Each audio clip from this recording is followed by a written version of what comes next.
भारत के इतिहास ने बहुत ही विनाशकारी युद्ध देखे हैं, जिनमें से एक है झेलम या हाइडेस्पिच का युद्ध। यह युद्ध यूनानी आक्रांता सिकंदर और भारत सम्राट पोरस के बीच 326 ईस्वी पूर्व हुआ था। तो आइए जानते हैं भारतीय इतिहास को नया मोड़ देने वाले इस युद्ध के बारे में। सिकंदर, जो राजा फिलिप द्वितीय का पुत्र था, बचपन से ही विस्तारवादी नीति का अनुयायी था। अपने पिता की मृत्यु के पश्चात सिकंदर 20 वर्ष की अल्पायु में ही मकदूनिया का शासक बन गया और अपने गुरु अरस्तु के मार्गदर्शन में सिकंदर विश्व विजय पर निकल पड़ा। सर्वप्रथम उसने यूनान के नगर राज्यों को जीता। इसके पश्चात उसने मिस्र, पश्चिमी एशिया व ईरान के हकामनी साम्राज्य के सम्राट दारा तृतीय को पराजित किया। ईरान पर विजय पा लेने के बाद सिकंदर की निगाह भारत की अपार धन संपत्ति पर पड़ी। उस समय पश्चिमोत्तर भारत में 28 राज्य थे, जिनमें से मुख्य गांधार, पौरव, अभिसार, कठ और मालव प्रमुख थे। इनमें से 2 राजा प्रसिद्ध थे। पहला तक्षशिला का राजा आम्बी और दूसरा पोरस। यह दोनों राजा सिकंदर को आगे बढ़ने से रोकने में सक्षम थे, लेकिन इन दोनों की आपसी शत्रुता के कारण तक्षशिला के राजा आम्बी ने देशद्रोही बनकर सिकंदर की मदद का फैसला किया और जब सिकंदर खैबर दर्रे को पार करते हुए भारत पहुंचा तो तक्षशिला के राजा आम्बी ने उससे युद्ध करने के स्थान पर बहुमूल्य उपहार भेंटकर सिकंदर का भारत में स्वागत किया और भारत विजय के लिए आवश्यक सहायता का आश्वासन भी दिया।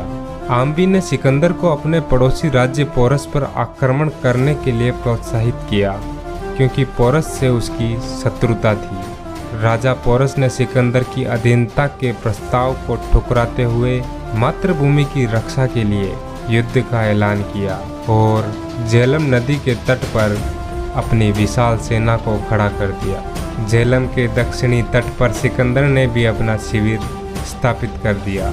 उस समय बारिश का मौसम होने के कारण झेलम नदी में बाढ़ आई हुई थी। ऐसी स्थिति में सिकंदर की सेना झेलम नदी को पार नहीं कर सकती थी।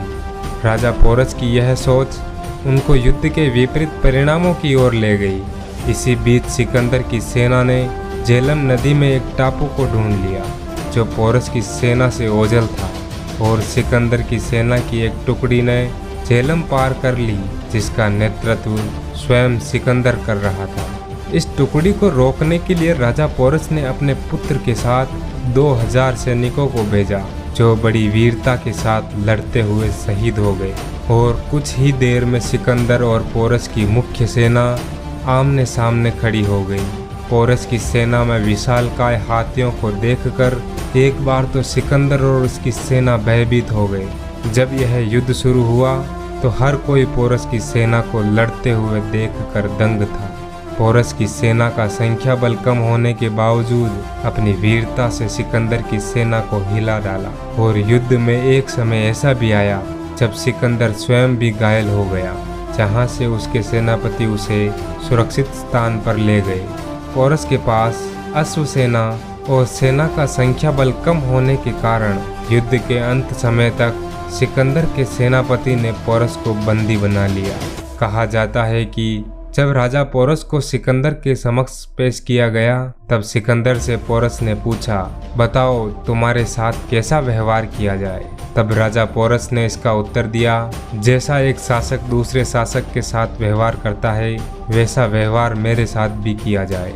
इस बात से खुश होकर सिकंदर ने राजा पोरस का संपूर्ण साम्राज्य वापस लौटा दिया और दोनों में गहरी मित्रता हो गई। इस युद्ध की जानकारी हमें यूनानी साहित्यों से मिलती है, लेकिन चीनी व ईरानी साहित्य इस युद्ध का परिणाम कुछ और ही बताते हैं। उसमें बताया गया है कि सिकंदर की इस युद्ध में पराजय हुई थी। इसी कारण सिकंदर मगध राज्य पर आक्रमण नहीं कर सका और वहीं से वापस लौटना पड़ा। आपको क्या लगता है? कमेंट में ज़रूर बताएं और ऐसे ही रोचक वीडियो के लिए चैनल को सब्सक्राइब कर बेल आइकन को ज़रूर दबाएं।